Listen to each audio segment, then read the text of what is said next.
বিসমিল্লাহির রহমানির রহিম। আমি আমাদের ছাত্র সমাজের প্রতি আমি আমার শুভেচ্ছা জানাই। আর বিশেষ করে ছাত্রলীগের সকল নেতাকর্মী যারা যেখানে আছে দেশে বিদেশে সকলকে আমি শুভেচ্ছা জানাচ্ছি। আসসালামু আলাইকুম এবং আদাব। সকলের জন্য আমার দোয়া আশীর্বাদ। বাংলাদেশ একটা ক্রান্তি লগ্নের মধ্য দিয়ে চলছে। বাংলাদেশকে নিয়ে যেন একটা ধ্বংসের খেলা শুরু হয়েছে। যে বাংলাদেশটা সারা বিশ্বের কাছে উন্নয়নের রোল মডেল ছিল, উন্নয়নের বিস্ময় ছিল, সেই বাংলাদেশের আজকে চরমভাবে ধ্বংস করে আজ একটা জঙ্গি সন্ত্রাসীদের দেশ হিসেবে পরিণত করা হয়েছে। এটাই হলো সব থেকে দুর্ভাগ্যের বিষয়। আগস্ট মাস আমাদের শোকের মাস। সেই আগস্ট মাসেই আবার এদেশের মানুষের অধিকার কেড়ে নেওয়ার জন্য যে চক্রান্ত করা হয়েছে তার শিকার আজকে সমগ্র দেশ। এদেশের বাংলাদেশের কৃষক, শ্রমিক, ছাত্র, জনতা, সরকারি ও অসরকারি কর্মকর্তা কর্মচারী থেকে শুরু করে কেউ রেহাই পাচ্ছে না। পুলিশ বাহিনী কেউ রেহাই পাচ্ছে না। এদের ধ্বংসের খেলা আর রক্তের খেলা আজকে বাংলাদেশকে ক্ষত বিক্ষত করে দিচ্ছে।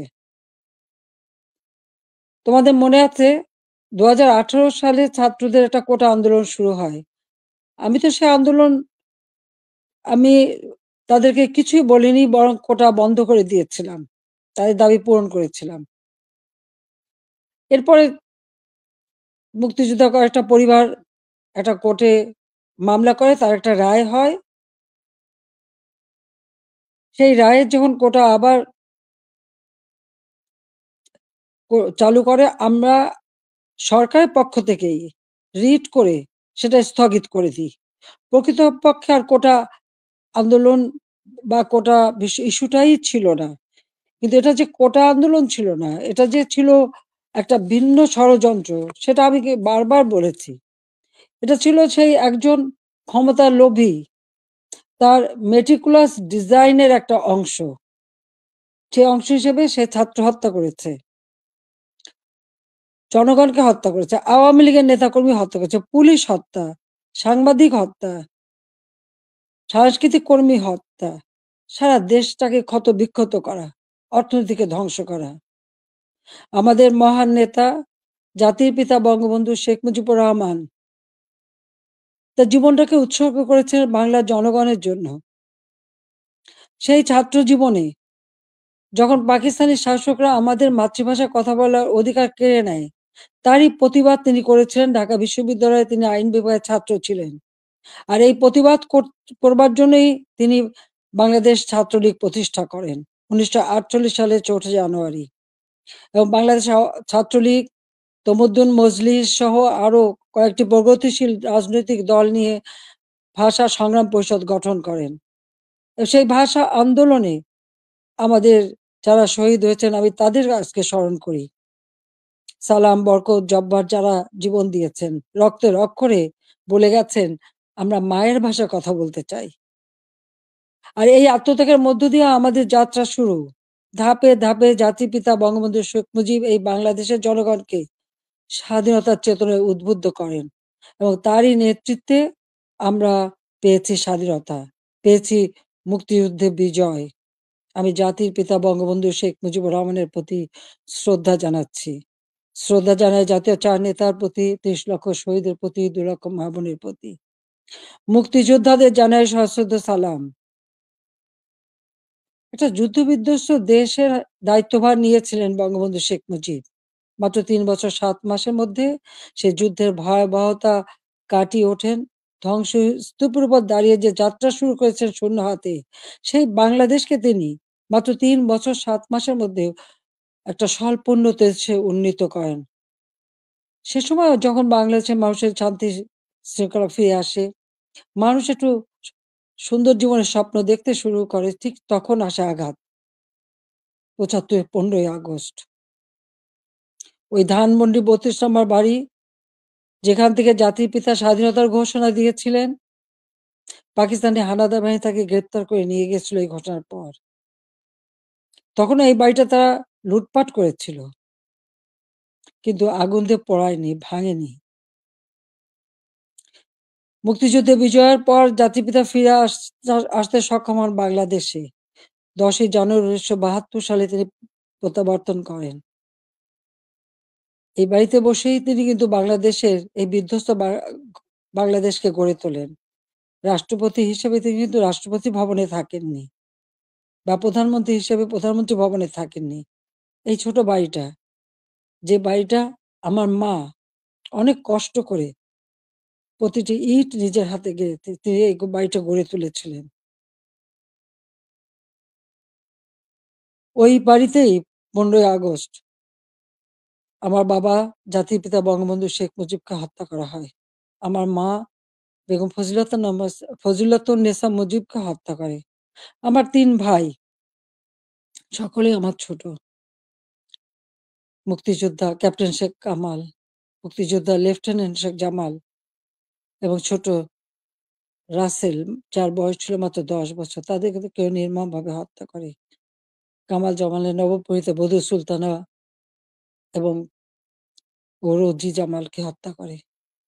আমার একমাত্র চাচা শেখ আবু নাসের, তিনিও মুক্তিযোদ্ধা, পঙ্গু ছিলেন। ঘাতকের নির্মম বুলেটের আঘাতে তিনিও জীবন হারান।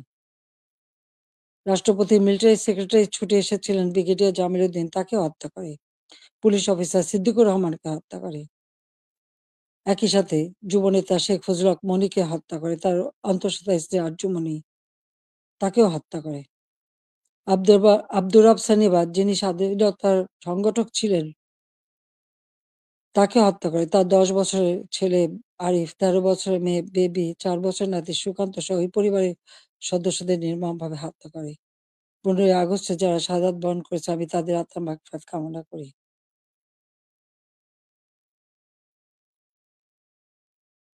বাংলাদেশের ইতিহাসের সাথে ছাত্রলীগের ইতিহাস জড়িত। জাতির পিতা বঙ্গবন্ধু শেখ মুজিব বলেছিলেন, ছাত্রলীগের ইতিহাস বাংলাদেশের ইতিহাস।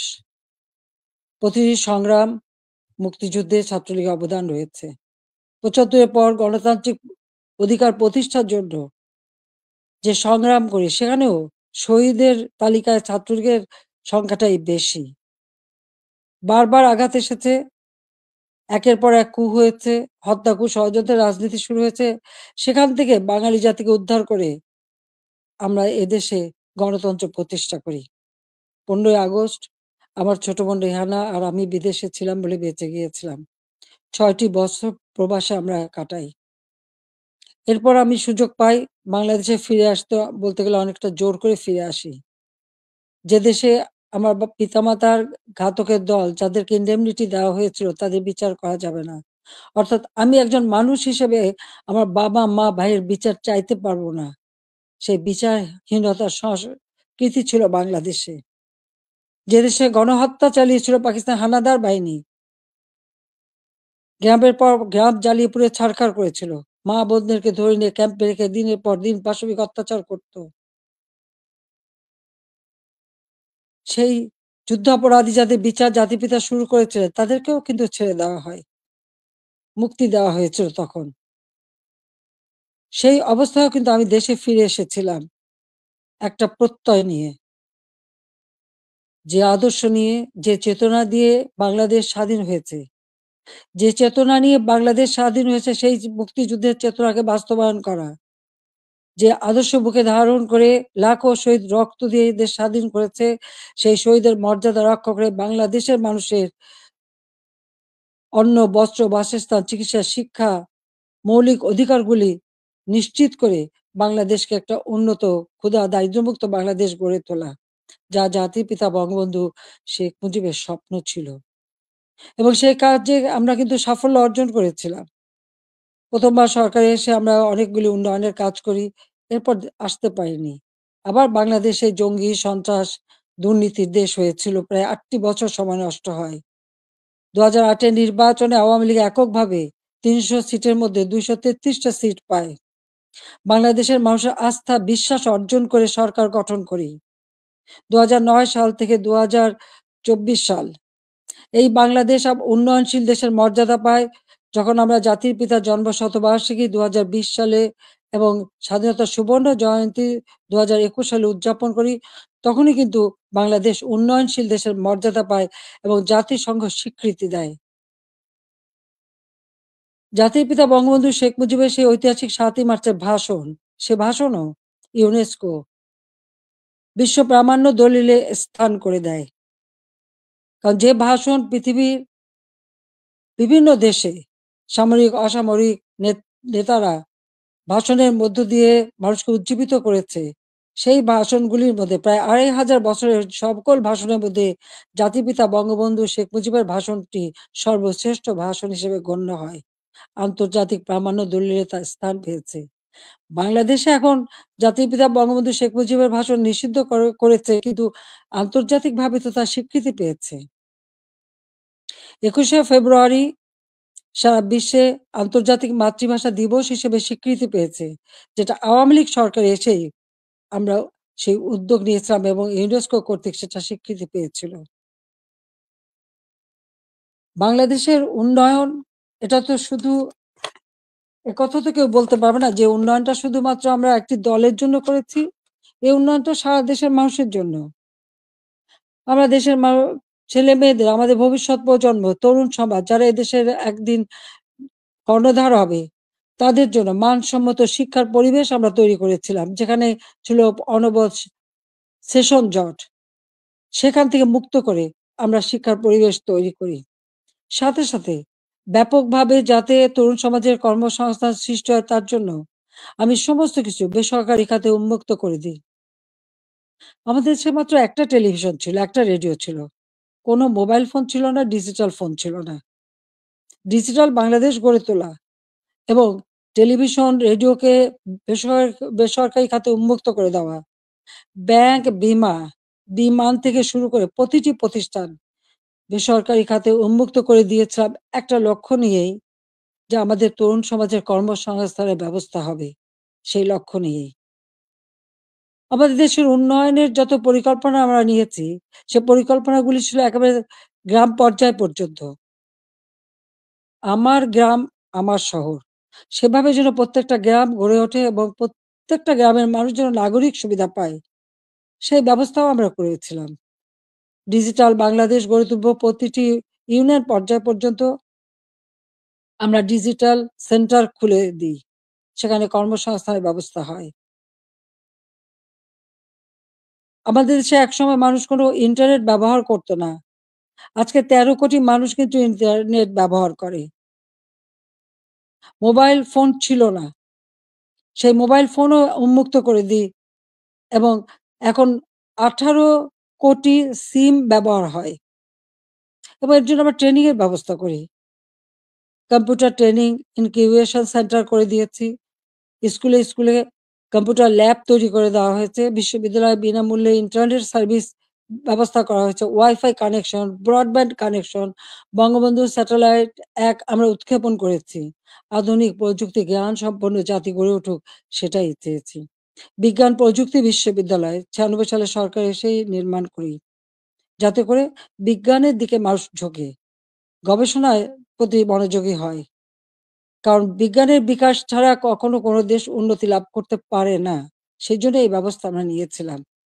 এরপরে টেক্সটাইল বিশ্ববিদ্যালয়, ফ্যাশন ডিজাইন বিশ্ববিদ্যালয়, ডিজিটাল বিশ্ববিদ্যালয়, ইসলামিক আরবি বিশ্ববিদ্যালয়, এভিয়েশন এবং আম এয়ারোস্পেস বিশ্ববিদ্যালয় থেকে শুরু করে কৃষি বিশ্ববিদ্যালয়, বহুমুখী বিশ্ববিদ্যালয় আমরা করে দিয়েছি। মেডিকেল বিশ্ববিদ্যালয়, সবগুলি কিন্তু আওয়ামী লীগের করা, আওয়ামী লীগের হাতে গড়া।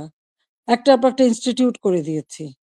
ব্যাপকভাবে কর্মসংস্থান সৃষ্টি করেছে। পাবলিক সার্ভিস কমিশনে প্রতি বছর নিয়মিত পরীক্ষা হওয়া শুরু করে। ছেলেমেয়েরা যথাযথভাবে মেধার ভিত্তিতেই কিন্তু চাকরি পেয়েছে, কাজ পেয়েছে। কর্মসংস্থান ব্যাংক প্রতিষ্ঠা করে দিয়ে যেখান থেকে বিনা জামানতে ঋণ নিয়ে সবাই যেন কাজ করতে পারে, কর্মসংস্থান ব্যবস্থা যাতে হয়। ব্যাপক হারে যেন বিদেশি বিনিয়োগ আসে, সেই সুযোগ আমরা সৃষ্টি করে দিই এবং সেই বিনিয়োগ এসেছে।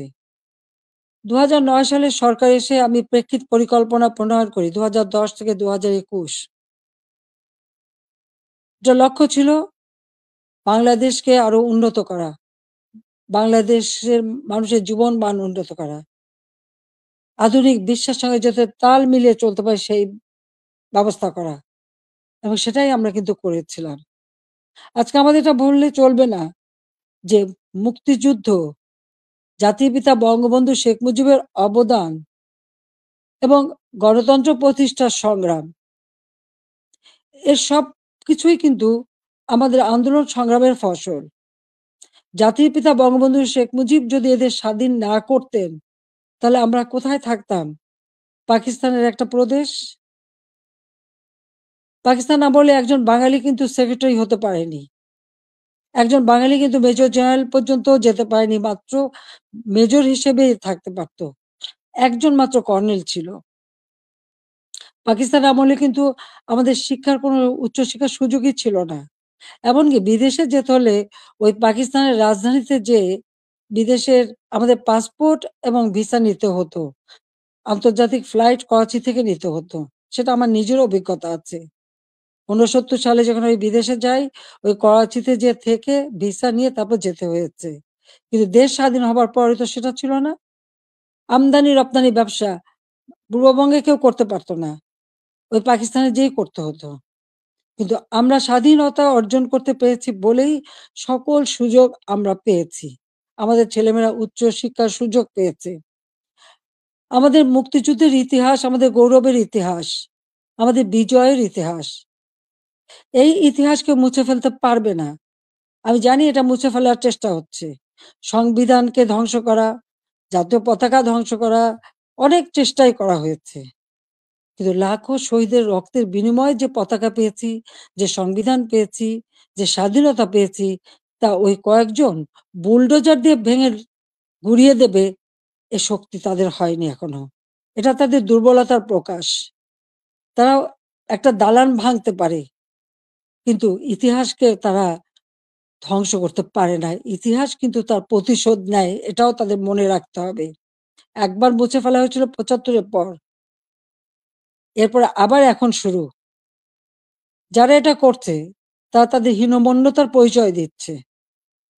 তাদের কাছে বোধহয় বাংলাদেশের স্বাধীনতাটা পছন্দ হয় না, ওই পাকিস্তানিদের মানে অধীনে থাকা আর তাদের পদলেহন করাটাই তাদের বোধহয় পছন্দ। আজকে অন্তত আমরা বলতে পারি, জাতির পিতা স্বাধীনতার পর যুদ্ধ বিধ্বস্ত দেশ যখন গড়ে তোলেন, তখনও কিন্তু ছাত্রছাত্রীদের বিনামূল্যে বই দিতেন, বিনামূল্যে কাপড় চোপড় দিয়েছেন, প্রত্যেক বাড়ি বাড়ি ত্রাণ সামগ্রী পৌঁছে দিয়েছেন। বাংলাদেশের মানুষের কল্যাণে তিনি কাজ করে দিয়ে গেছেন এবং পথ দেখিয়ে দিয়ে গেছেন। আর তারই পদাঙ্ক অনুসরণ করে আমরা বাংলাদেশ পরিচালনা করে বাংলাদেশকে কিন্তু উন্নত করেছি। আজকে আমরা বিনামূল্যে পাঠ্য পুস্তক দিতাম ১লা জানুয়ারি। আবার প্রশ্ন, এবছরে কেন এখনো বই দিতে পারলো না? ফেব্রুয়ারি মাস শুরু হয়ে গেছে, এখনো বই দিতে পারেনি। অথচ কোভিডের সময় যখন অর্থনৈতিক মন্দা বিশ্বব্যাপী, তখনও আমরা ঠিক ১লা জানুয়ারি আমাদের শিক্ষার্থীদের হাতে বই তুলে দিয়েছিলাম সময় মতো। তাদের পড়াশোনা, স্কুলে যাওয়া বন্ধ ছিল, অনলাইনে পড়াশোনা করা বা টেলিভিশনের মাধ্যমে একটা ক্লাসগুলি সেটা তুলে ধরা তাদের কাছে। ঘরে বসে আমার ঘর আমার স্কুল, এই কর্মসূচি বাস্তবায়নের মাধ্যমে পড়াশোনা যাতে অব্যাহত থাকে সেই ব্যবস্থাই আমরা করে দিয়েছিলাম। প্রত্যেকটা শিক্ষা প্রতিষ্ঠান একেবারে প্রাইমারি লেভেল থেকে নিয়ে শুরু করে সবগুলি কিন্তু উন্নতি আমরা করেছি। মাদ্রাসার শিক্ষার উন্নতি করেছি, স্বীকৃতি দিয়েছি, কমই মাদ্রাসাকেও আমরা স্বীকৃতি দিয়েছি এবং অনেক মাদ্রাসা আমরা সরকারিকরণ বা সেগুলি আমরা যাতে আমাদের সব রকম সহযোগিতা পায় সেই ব্যবস্থাও আমরা করে দিয়েছি। আমাদের শিক্ষা যাতে কোনো মতে ক্ষতি না হয়, প্রত্যেকটা ছেলেমেয়েরা যাতে স্কুলে যেতে পারে, প্রাইমারি শিক্ষা আমরাই প্রতিষ্ঠিত করি এবং সেই সাথে সাথে মায়ের নামে আমরা একটা বিশেষ অনুদান পাঠাতাম বাচ্চাদের স্কুলে পাঠানোর জন্য। উপবৃত্তি দেওয়া, বৃত্তি দেওয়া এবং উচ্চশিক্ষার সুযোগ করে দেওয়া, সেই পদক্ষেপ আমরা নিয়েছিলাম যাতে আমাদের গরিব মেধাবী ছেলে মেয়েরা যথাযথভাবে পড়াশোনা করতে পারে, সেই সুযোগটা আমি করে দিয়েছিলাম। ৪ কোটির উপর শিক্ষার্থী এই সুযোগ পেত। এমনকি বঙ্গবন্ধু মেমোরিয়াল ট্রাস্ট আমরা যখন দেশে ফিরে আসি ওই বাড়িটি আমরা তো ব্যক্তিগত কাজে ব্যবহার করিনি ৩২ নম্বরের বঙ্গবন্ধু ভবন। আমরা ২ বোন জনগণকে দান করে দিয়েছিলাম বঙ্গবন্ধু মেমোরিয়াল ট্রাস্ট করে। এবং সেখানে একটি মিউজিয়াম করেছিলাম সেই স্মৃতি রক্ষার জন্য। আর সেই ট্রাস্টের মাধ্যমে ছাত্রছাত্রীদের আমরা বৃত্তি দিতাম। কম করে হলেও ৳৫০০, উপরে ৳২,০০০। মেডিকেল ইঞ্জিনিয়ারিং পর্যন্ত যারা পড়তো সকলের জন্য এই বৃত্তি উন্মুক্ত ছিল। ১৮০০ শিক্ষার্থীকে আমরা বৃত্তি দিতাম। তাছাড়া অনেক দুস্থ এবং গ্রেনেড হামলা আহত, নিহত পরিবার তাদেরকে মাসোহারা দিতাম। কোভিডের সময় এই বঙ্গবন্ধু মেমোরিয়াল ট্রাস্ট থেকেই ৫ কোটি টাকা দিয়ে আমি ফান্ড করে দিয়েছিলাম প্রাইম মিনিস্টার অফিসে। যেখান থেকে কোভিডে যারা আক্রান্ত তাদের সহযোগিতা করা। আমরা ভূমিহীন গৃহহীনদের ঘরবাড়ি করে দিই। বঙ্গবন্ধু মেমোরিয়াল ট্রাস্ট থেকে ৫ কোটি টাকা দিয়ে আমি বিশেষ তহবিল গঠন করে দিই। যেখানে জমি পাওয়া যেত না, সেই জমি ক্রয় করে ভূমিহীন গৃহহীন মানুষকে ঘরবাড়ি করে দেওয়া। যাদের ঠিকানা ছিল না, তাদের আমি ঠিকানা দিয়েছিলাম। এমনকি এই আশ্রয়ণ প্রকল্পের থেকে পুলিশের চাকরিও পেয়েছে আমাদের অনেক ছেলেমেয়ে। কারণ তাদের ঠিকানা হয়েছিল। আগে তাদের ঠিকানা ছিল না। ৫৮ টা জেলা ভূমিহীন গৃহহীন মুক্ত করেছিলাম। আমাদের লক্ষ্য ছিল যে আমরা সমগ্র জেলায় কোনো মানুষ ভূমিহীন গৃহহীন থাকবে না, সকলের একটা মর্যাদা থাকবে। ঢাকা শহরে বস্তিবাসীর জন্য আমি ফ্ল্যাট বাড়ি নির্মাণ করে সেখানে তাদের থাকার ব্যবস্থা ভাড়া ভিত্তিক। বস্তিতে যে ভাড়া দিত সেই ভাড়া দিয়েই যা থাকতে পারে সেই ব্যবস্থা করেছি।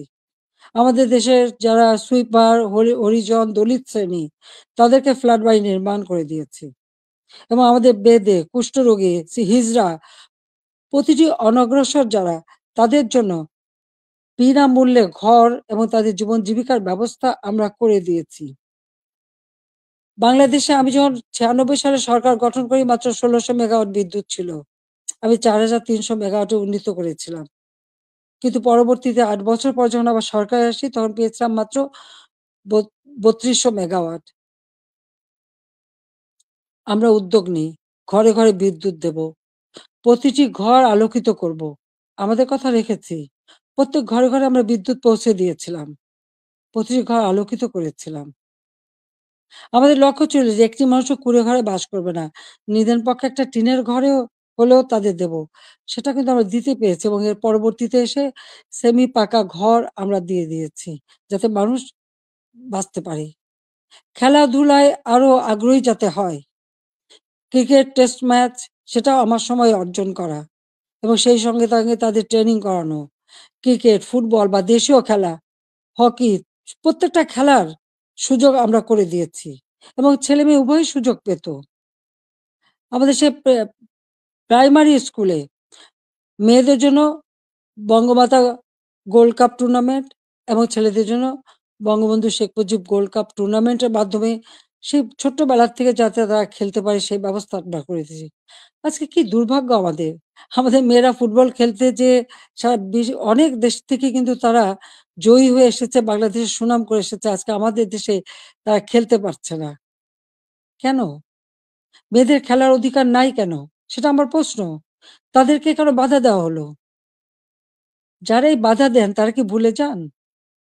আমাদের নবী করিম সাল্লাল্লাহু আলাইহি ওয়াসাল্লাম যখন ইসলাম ধর্ম প্রচার করেন, তখন কে ১ম ইসলাম ধর্ম গ্রহণ করেছিল?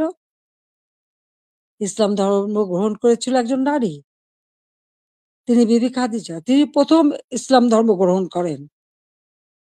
সে কথাটা তাদের ভুললে চলবে না। মায়ের পেটেই সন্তান জন্ম নেয়। আর সেই মায়ের জাতিকে অবমাননা করা কেন? সেটা আমার প্রশ্ন। খেলাধুলা, সংস্কৃতি চর্চা, স সাহিত্য চর্চা, এই সংস্কৃতি তো আমাদের অধিকার, সকলের অধিকার। এখানে নারী-পুরুষের কোনো ভেদাভেদ থাকতে পারে না। আর ইসলাম ধর্ম কখনো তা বলে না। কিন্তু আজকে আমরা দেখছি শুধু মেয়েদের খেলতে যে দেওয়া হয় না তা না। শিক্ষকদের লাঞ্ছিত করা হয়। এটা কেমন ধরনের কথা? শিক্ষক আমাদের গুরুজন। তাদের প্রতি আমাদের সম্মান দেখাতে হবে। আর সেই সম্মান যে আমরা দেখাই সেটা তো আপনারা জানেন। এমনকি আমি প্রধানমন্ত্রী হবার পরেও আমার ইউনিভার্সিটির শিক্ষক, তাদেরকে আমি সম্মান করতাম। আমার স্কুলের শিক্ষক যাদের সঙ্গে দেখা হওয়ার সাথে, সাথে আমি সম্মান করতাম। তাদের পা ধরে সালাম করতাম। কারণ শিক্ষক গুরুজন। কিন্তু আমি জানি না এই কোটা আন্দোলনের নামে এমন একটা পরিবেশ সৃষ্টি করে ফেলা হলো যে ছাত্রছাত্রীরা শিক্ষকদের অপমান করে, তাদের গলায় জুতার মালা পরায়, তাদেরকে গাছের সাথে বাঁধে, তাদেরকে দিয়ে জোর করে পদত্যাগ করায়।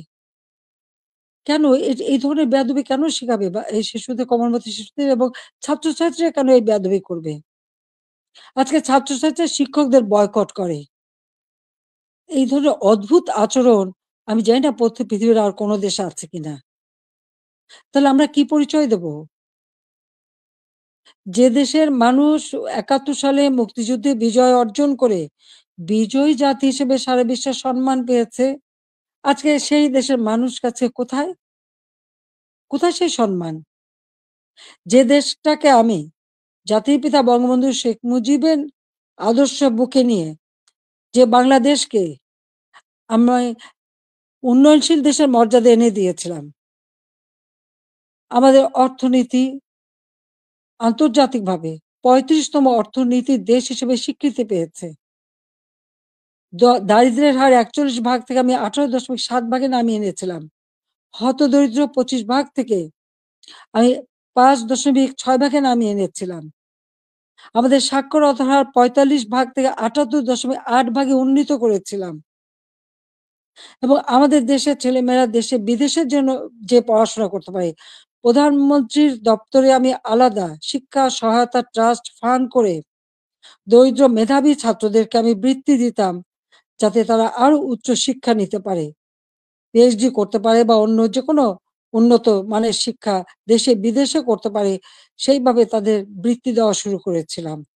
কেন করেছিলাম? আমাদের তরুণ প্রজন্মের ভবিষ্যতের জন্য। কারণ যারা এদেশ একদিন দায়িত্ব নেবে তারা যেন সুষ্ঠুভাবে দেশকে এগিয়ে নিয়ে যেতে পারে সেই লক্ষ্য নিয়েই তো। আজকে আমি দেখি শিক্ষার অধিকার থেকে বঞ্চিত করা হচ্ছে। বিভিন্ন বিশ্ববিদ্যালয় থেকে ছাত্রদের বের করে দেওয়া হচ্ছে। তাদের সার্টিফিকেট বাতিল করা হচ্ছে। তাদের শিক্ষাবর্ষ কেড়ে নেওয়া হচ্ছে। কি অপরাধ তাদের? আমরা যখন বৃত্তি দিয়েছি, আমরা যখন মানুষকে সহযোগিতা করেছি, আমরা তো কোনো দল দেখিনি। দল মত নির্বিশেষে মেধাবী যারা তারাই চাকরি পেয়েছে, তারাই সুযোগ পেয়েছে। তাদের জন্য আমি করেছি। আমি প্রধানমন্ত্রী হিসেবে মানুষকে মানুষ হিসেবেই দেখেছি। হ্যাঁ, একটা দেশে মাল্টি পার্টি সিস্টেম থাকে, বহুদলীয় গণতন্ত্র। সেখানে সকলের মতের ভিন্নতা থাকতে পারে। কিন্তু তার মানে এই না যে সকলের অধিকার থেকে কেড়ে নিতে হবে। ছাত্রদের শিক্ষার অধিকার, এটা ছাত্রদের অধিকার। দল মত নির্বিশেষে সকলের অধিকার।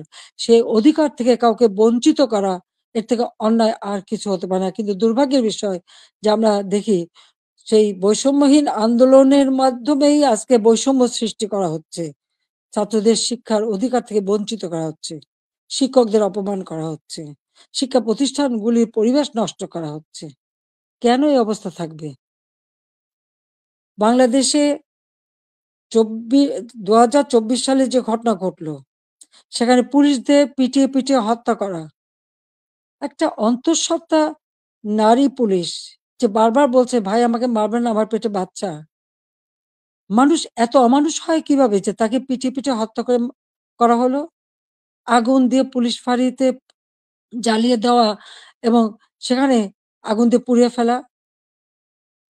মানুষকে মেরে পা বেঁধে ঝুলিয়ে রাখা, ঠিক কসাইখানায় পশু জবাই দিয়ে যেমন পা বেঁধে ঝুলিয়ে রাখে সেইভাবে তাদের ঝুলিয়ে রাখা। যারা এমনকি তাদেরকে এমনভাবে অপমান করা, কাপড় খুলে নিয়ে তাদেরকে একেকজনকে কিভাবে বেইজ্জতি করা। যারা এইসব ঘটনা ঘটে তাদের মধ্যে কি এতটুকু মানবিকতা নেই? এতটুকু শালীনতাবোধ নেই? কি করে একটা মানুষ এভাবে মানুষকে অত্যাচার করতে পারে? আমরা তো ১৫ বছর ৭ মাস তো ক্ষমতায় ছিলাম। এইভাবে তো আমরা কাউকে অপমান করিনি বা এভাবে দলীয়করণ আমরা করিনি। ব্যবসা-বাণিজ্য আজকে কেউ করতে পারছে না। ব্যবসায়ীদের উপর অনবরত আক্রমণ, গ্রেপ্তার, কলকারখানা বন্ধ, হাজার, হাজার শ্রমিক বেকার হয়ে যাচ্ছে। আজকে কৃষক চাষ করতে পারছে না। সার নেই, বিদ্যুৎ নেই, সেচ দিতে পারে না। এই অবস্থা তো বাংলাদেশে ছিল না। আমি তো এই অবস্থা রেখে আসিনি। বাংলাদেশে মানুষের খাদ্য নিরাপত্তা নিশ্চিত করেছি। উত্তরবঙ্গে মঙ্গা লেগেই থাকতো, সেখানে মঙ্গা দূর করেছি। যারা একবেলা খাবার পেত না, অন্তত ৩ বেলা তারা খাবার পেত। বিদেশ থেকে পুরনো কাপড় এনে পরানো হতো। কই আওয়ামী লীগ সরকার আসার পরে তো বিদেশ থেকে পুরনো কাপড় এনে পরানো লাগেনি। অন্ন, বস্ত্র, বাসস্থান, চিকিৎসা, শিক্ষা সব ব্যবস্থাই তো করেছিলাম। কমিউনিটি ক্লিনিকের মাধ্যমে ৩০ প্রকার ঔষধ বিনামূল্যে দেওয়া হতো। আন্তর্জাতিক মানের চিকিৎসা সেবা দেওয়ার জন্য আন্তর্জাতিক মানের হাসপাতাল তৈরি করেছি। বেসরকারি খাতে উন্মুক্ত করে দিয়েছি। প্রায় ৪৪,০০০ মতো নার্স নিয়োগ দিয়েছি, ২২,০০০ ডাক্তার নিয়োগ দিয়েছি। মানুষের সেবা মানুষ যাতে পায় সেই ব্যবস্থাই আমরা নিয়েছি। কিন্তু আজকে যেন সব বৃথা হয়ে গেল। অপরাধটা কি আমার? আমি সেটা জানতে চাই। যারা আমাকে স্বৈরাচার বলেন, গণহত্যা বলেন, আজকে আমার জিজ্ঞাসা, আজকে যে বাংলাদেশের যে অবস্থা চলছে, এই যে পুলিশ হত্যা, আওয়ামী লীগের প্রায় ৪০০ মতো নেতাকর্মীকে নির্মমভাবে হত্যা করা হয়েছে। হাত কেটে, পা কেটে, গলা কেটে হত্যা করা। ছাত্র, যুবক, মহিলা কেউ তো ছাড়া পাচ্ছে না। ছেলেকে পায় না বলে মাকে গ্রেপ্তার করা, মাকে গাছের সাথে বেঁধে অপমান করা, জায়নামাজের উপরে কুপিয়ে মারা অথবা আগুন দিয়ে পুড়িয়ে ফেলা। এ কি বর্বরতা? এ কোন ধরনের বর্বরতা? তো এরা কারা? এরা কি গণহত্যাকারী না? এরা কি স্বেচ্ছাচারী না? একজন যাকে সবথেকে বেশি সহযোগিতা আমি করেছিলাম। গ্রামীণ ব্যাংকের ম্যানেজারের পদ, ৳৬,০০০ বেতনের চাকরি ৯০ সালে পেয়েছিলেন। আমি ৯৬ তে সরকার আসার পরে এই গ্রামীণ ব্যাংকে ৪০০ কোটি টাকা দিয়ে এই গ্রামীণ ব্যাংকটাকে আমি দাঁড় করিয়ে দিই। শুধু তাই না, গ্রামীণ ফোনের ব্যবসাটাও ওই ডক্টর ইউনূসকে দিয়েছিলাম। আমার কাছে বারবার ধর্ণা দিয়েছিল। বলেছিল ওখান থেকে যে লাভ হবে সেই লাভের অংশ যাবে গ্রামীণ ব্যাংকে। তা কিন্তু যায়নি। বরং এগুলি বেচেই খেয়েছে। মানি লন্ডারিং করেছে, দুর্নীতি করেছে এবং তার ক্ষমতার লোভ আজকে বাংলাদেশকে ধ্বংসের দিকে নিয়ে এসেছে। একটি মানুষের ক্ষমতার লোভ বাংলাদেশকে জ্বালিয়ে পুড়িয়ে ছারখার করে দিচ্ছে। তার মধ্যে কি এতটুকু মনুষ্যত্ববোধ নেই? কৃতজ্ঞতা বোধ নেই? যেই তার উপকার করে তার উপরেই তার মাথায় আঘাতটা করতে হবে। কেন? ক্ষুদ্র ঋণ আন্তর্জাতিকভাবে স্বীকৃত ছিল না। এই ডক্টর ইউনূসেরই অনুরোধে আমি নিজে তার সম্মেলনে উপস্থিত হই। যেখানে স্পেনের রানী কুইন সোফিয়া এবং হিলারি ক্লিনটন তারা উপস্থিত হন। আমি উপস্থিত ছিলাম বলে প্রধানমন্ত্রী হিসেবে। এবং ক্ষুদ্র ঋণ জাতিসংঘে যাতে স্বীকৃতি পায় সে ব্যবস্থাও আমি করেছিলাম। কিন্তু কত বড় বেইমান মুনাফিক যে তার ক্ষমতার লোভ এমন পর্যায়ে চলে গেল যে সে আমাকে আর রেহানাকে হত্যা করার পর্যন্ত পরিকল্পনা করল এবং তার বক্তৃতায় তিনি ধরা পড়ে গেছেন। বিল ক্লিনটনের ফাউন্ডেশনে সে মোটা টাকা দেয়। আমাদের দেশে কোনো দুর্যোগ দুর্বিপাকে কোনোদিন মানুষকে এক পয়সা সাহায্য করেনি, কিন্তু সেখানে তিনি মোটা টাকা দিয়েছিলেন। আপনারা দেখেছেন গত সেপ্টেম্বর মাসে জাতিসংঘ যখন যায় সেখানে বিল ক্লিনটন ফাউন্ডেশনে দাঁড়িয়ে ইউনূস সাহেব কি বক্তৃতা দিলেন? যে এই আন্দোলন, কোটা আন্দোলন এটা কোনো ছাত্র জনতার আন্দোলন ছিল না। এটা ছিল তার meticulously designed আন্দোলন, যা তার মাস্টার মাইন্ডের মাধ্যমে করা। ওই মাহফুজ আলমকে তার পরিচয় করে দিয়েছিল মাস্টার মাইন্ড হিসেবে। তার অর্থটা কি? ছাত্রদেরকে বিভ্রান্ত করা হয়েছে। আমাদের ছাত্ররা কোমলমতি। তারা ঠিক কোনটা সঠিক সবসময় তো বুঝতে পারে না। তারা ঝুঁকে চলে এসেছে। আবার আরেকজন সমন্বয়ক বলল কি, গণভবন আক্রমণের আগে বেশি ছাত্র পায়নি, তাই ফলস আইডি কার্ড করে ভুয়া ছাত্র বানিয়ে নিয়ে এসেছিল। তার মানে এদের উদ্দেশ্যটা কি ছিল? আমি আজকে জাতির কাছে এটা জানতে চাই এবং জাতির কাছে আমি বলবো, 15ই আগস্ট আমরা 2 বোন বেঁচে গিয়েছিলাম। এটাই কি আমাদের অপরাধ? বাবা, মা, ভাই সব হারিয়েছিলাম। সব হারিয়েও সেই শোক ব্যথা বুকে নিয়েও ফিরে এসেছি বাংলাদেশের মানুষের কাছে। কেন? আমি দেখেছি একটার পর একটা কূপ হচ্ছে। মুক্তিযোদ্ধাদের হত্যা করা হচ্ছে। গণতান্ত্রিক অধিকার নেই। পেটে ভাত নেই। প্রতিনিয়ত দুর্ভিক্ষ। চারিদিকে হাহাকার। যে বাংলাদেশ জাতির পিতা স্বাধীন করেছিলেন, দুঃখী মানুষের মুখে হাসি ফোটাবেন। মানুষের ক্ষুধার অন্ন যোগাবেন। সকল মৌলিক অধিকার নিশ্চিত করবেন। সেই বাংলাদেশে প্রতিনিয়ত এই ক্ষমতার লড়াই, একটা অশান্ত পরিবেশ। বাংলাদেশের মানুষের আর্থসামাজিক উন্নয়ন করবার জন্যই আমি এসেছিলাম এবং আমি তা করেছি। কই আমরা নিজের জন্য তো কিছু করিনি। আমাদের ছেলে-মেয়ে ৫ টা ছেলে-মেয়ে রানার আমার। তারা চাকরি করেছে, পড়েছে, লেখাপড়া শিখেছে। অক্সফোর্ড, হার্ভার্ড, এলএসসি অথবা লন্ডন স্কুল, বিভিন্ন জায়গা থেকে তারা ডিগ্রি পেয়েছে। তারা নিজেদের যোগ্যতায় ডিগ্রি নিয়েছে। তাদের জন্য তো আমি কিছু করিনি। তারা নিজেরা লেখাপড়া শিখে নিজের পায়ে দাঁড়িয়েছে। আমি তাদের একটা কথাই আমরা 2 বোন বলেছি আমাদের ছেলেমেয়েদেরকে যে, "তোমাদের জন্য কোনো সম্পদ রেখে যেতে পারব না। তোমাদের শিক্ষাটাই হবে তোমাদের একমাত্র সম্পদ।" এবং তারা তাই করেছে। সেভাবেই তারা লেখাপড়া শিখে সেইভাবেই জীবনযাপন করে। আমি তো আমার নিজের জন্য কিছু করতে যাইনি। একমাত্র ৩২ নম্বর বাড়িটা, সেটাও তো আমি জনগণকে দান করে দিয়েছি আমরা 2 বোন। হ্যাঁ, জাতির পিতা পরিবারের নিরাপত্তা দেওয়ার জন্য একটা আইন করা হয়েছিল। সেই সূত্রে একটা বাড়ি রেহানাকে থাকতে দেওয়া হয়েছিল। আর আমার স্বামী, তিনিও চাকরিজীবী নিউক্লিয়ার সায়েন্টিস্ট ছিলেন। তার একটা বাড়ি ৫ নম্বরে, যেটা জয়পুতুলের। আজকে সেই বাড়িও পুড়িয়ে দেওয়া হয়েছে। রেহানার বাড়িও লুট করা হয়েছে। আর গণভবন তো সরকারি। সেটা ভাঙাচোরা, লুটপাট ২ হাতে লুট করা হয়েছে। এমনকি ডক্টর ইউনূস নিজেই ওখানে চলে গেছেন। তার সমন্বয়কদের সাথে নিয়ে, উপদেষ্টাদের সাথে নিয়ে। তিনিও বোধহয় লুটপাট করতে গিয়েছিলেন। আর ৩২ নাম্বার, এটা তো আমরা কোনো ব্যক্তিগতভাবে ব্যবহার করিনি। মিউজিয়াম সারা বিশ্বের অনেক বড়, বড় নেতারা এসেছেন। রাষ্ট্রপ্রধান এসেছেন, সরকার প্রধান এসেছেন। ওই বাড়ি ভিজিট করেছেন। আজকে সেই বাড়িটা ভেঙে ফেলা হচ্ছে। কেন? বাড়িটার কি অপরাধ? ওই বাড়িটাকে কেন এত ভয়? আমি দেশের মানুষের কাছে আজকে বিচার চাই। আমি দেশের জনগণের কাছে বিচার চাই। বলুন আপনারা। আমি কি আপনাদের জন্য কিছুই করিনি? আমি কি আপনাদের অন্ন, বস্ত্র, বাসস্থান, চিকিৎসার ব্যবস্থা করে দেইনি? আপনাদের ঘরে আলো জ্বালিনি? আপনাদের ছেলেমেয়ের লেখাপড়া শিক্ষার ব্যবস্থা করিনি? রাস্তাঘাট, পুল, ব্রিজ করে আপনাদের যোগাযোগের ব্যবস্থা, কর্মসংস্থানের ব্যবস্থা করে দেয়নি? তাহলে কেন এই অপমান? কেন এই বাড়িটা ভাঙা হবে?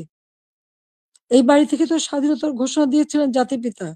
আর স্বাধীন দেশ হয়েছিল বলেই তো আজকে বাংলাদেশ এত উন্নত হয়েছে। তাহলে এই বাড়ি কারা ভাঙে? আমি আপনাদের কাছে, দেশের জনগণের কাছে এই বিচার চাই। আমি ছাত্র সমাজের কাছেও এটা বলব যে, যারা বিভ্রান্ত করে তোমাদেরকে বিভ্রান্তির পথে নিয়ে গিয়েছিল, ওই সাধারণ ছাত্রছাত্রীদের প্রতি তো আমাদের কোনো রাগও নেই, কোনো অভিযোগও নেই। কারণ আমি জানি তোমাদের এই বয়সটাই এরকম। কিন্তু সকলে তো এর মধ্যে ঢোকেনি তো। যারা আজকে এই ধরনের ধ্বংস করছে, যারা মানুষ হত্যা করেছে, তারা তো খুনি হিসেবে চিহ্নিত হবে। এখানে সাধারণ ছাত্রছাত্রীদের কোনো দায়বদ্ধতা নেই। কাজেই আমি মনে করি যে এর থেকে সাধারণ ছাত্রছাত্রীদের দূরে থাকা ভালো। এদের এই ধ্বংসযজ্ঞে যেন অংশ না নেয়। বরং লেখাপড়ার পরিবেশ ফিরে আসুক, আরো উন্নত জীবন তোমরা পাও, আমি সেই দোয়াই করি। কিন্তু যে ইতিহাস আমাদের রক্তের অক্ষরে লেখা, সেই ইতিহাস ভুললে পরে নিজেদের অস্তিত্ব থাকবে না। সেই ইতিহাস ভুললে পরে আমরা বিশ্বে মাথা তুলে দাঁড়াতে পারবো না, চলতে পারবো না। 15ই আগস্টের পরে আমরা পারতাম না। খুনের জাতি হিসেবে পরিচিত ছিল এই দেশ।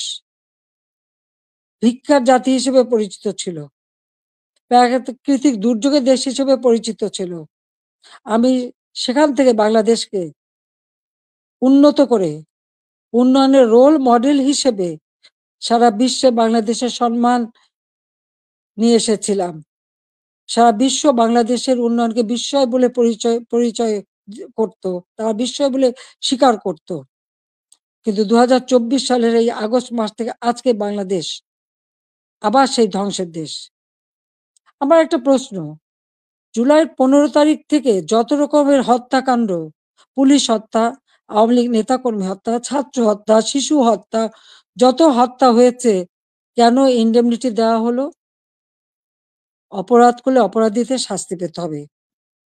যারা অগ্নিসংযোগ করা হলো, ওই মেট্রো রেল, তারপরে এক্সপ্রেসওয়ে, ফ্লাইওভার বা প্রত্যেকটা বিটিভি থেকে শুরু করে প্রতিটি প্রতিষ্ঠানে যে আগুন দেওয়া হলো, এবং সেটা সমন্বয়ক একজন বলেছে, পুলিশ হত্যা না করলে আর মেট্রো রেলে আগুন না দিলে নাকি বিপ্লব সফলতা। কিসের বিপ্লব? এই হত্যাযজ্ঞ ধ্বংসলীলাই কি বিপ্লব?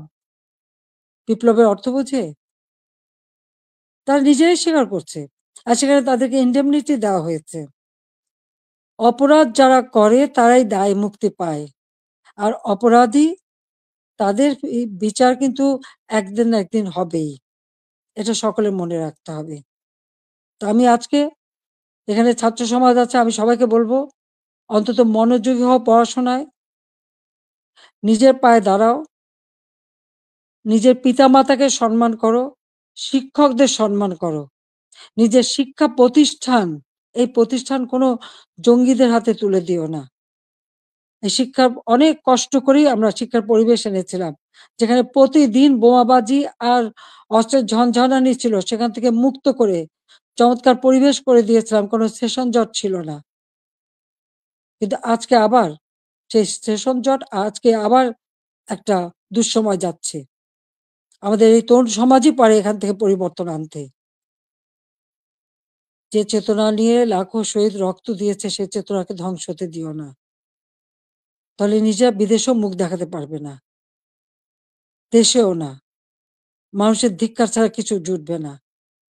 কাজে সকলে সাধারণ শিক্ষার্থীদের বলবো, তোমরা দেশকে ভালোবাসো, দেশের মানুষকে ভালোবাসো, মানুষের কল্যাণে কাজ করো।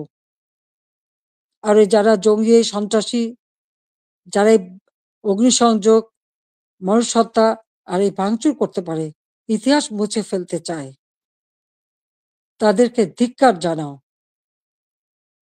আজকে আবার আমি আমি এখান থেকে বিদায় নেব। তার আগে আমি এটুকুই বলবো, দেশের মানুষের কাছেই আমার জিজ্ঞাসা, যে যারা মানুষ হত্যা করে, যারা ধ্বংসযজ্ঞ চালায়, তারা ফ্যাসিবাদী, না যারা মানুষের কল্যাণ করে, অন্ন বস্ত্র বাসস্থানের ব্যবস্থা করে, ঘরে ঘরে আলো জ্বালে, দেশের মানুষকে উন্নত জীবন দেয়, তারা ফ্যাসিবাদী? কারা স্বৈরাচার? এটা দেশের জনগণই বিচার করবেন। আমি তো আপনাদের কল্যাণে কাজ করেছি, দেশের মানুষের কল্যাণে কাজ করেছি। নিজের দিকে তো তাকাইনি, নিজের কি আছে না আছে সে তো দেখিনি। শুধু আপনাদের কল্যাণের জন্যই সবটুকু উজাড় করে দিয়ে দিন রাত পরিশ্রম করে মাত্র 15 বছরের মধ্যে বাংলাদেশকে উন্নত দেশ করেছি, উন্নয়নশীল দেশের মর্যাদা এনে দিয়েছি।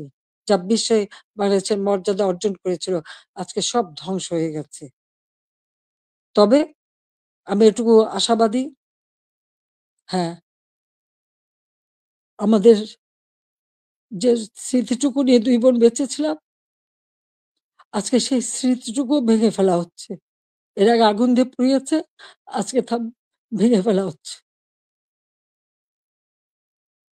হ্যাঁ, একটা দালান ভেঙে ফেলতে পারে, ইতিহাস মুছতে পারবে না।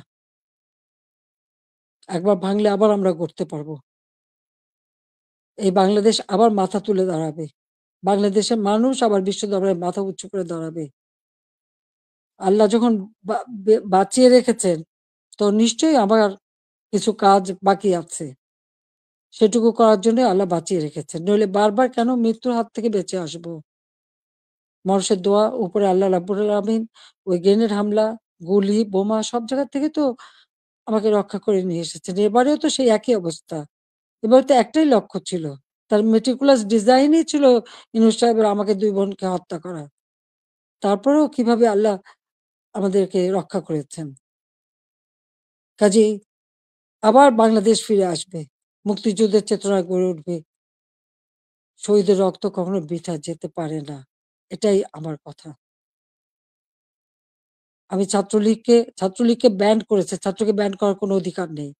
কারণ ইউনূস সাহেবের ক্ষমতা দখল সম্পূর্ণ অবৈধ, অসাংবিধানিক। অস্ত্র, অর্থের জোরে মানুষ খুন করে মানুষের লাশের উপর পাড়া দিয়ে সে ক্ষমতায় এসেছে।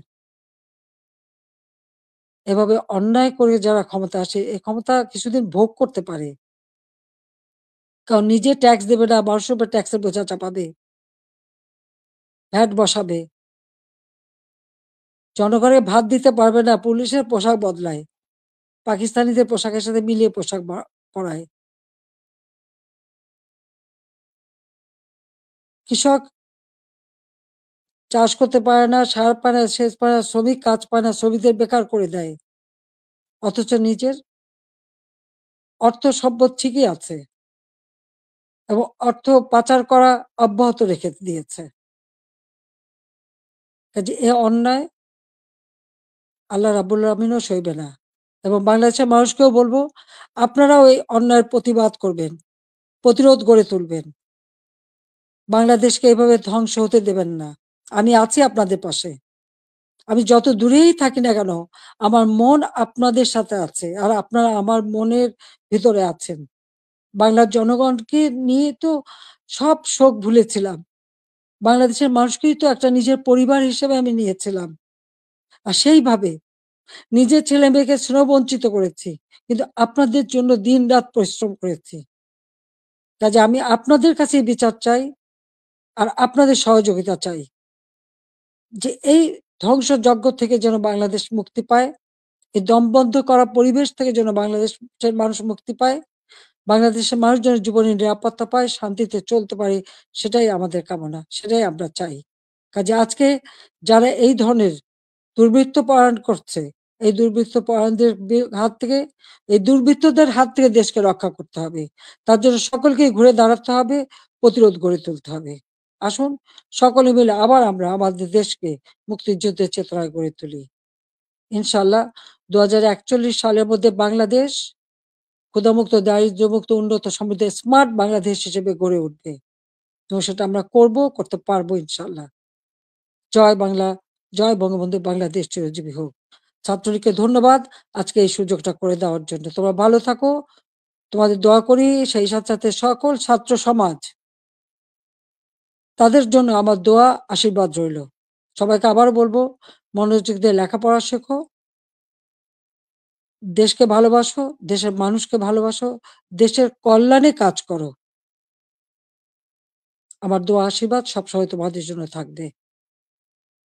খোদা হাফেজ। জয় বাংলা, জয় বঙ্গবন্ধু।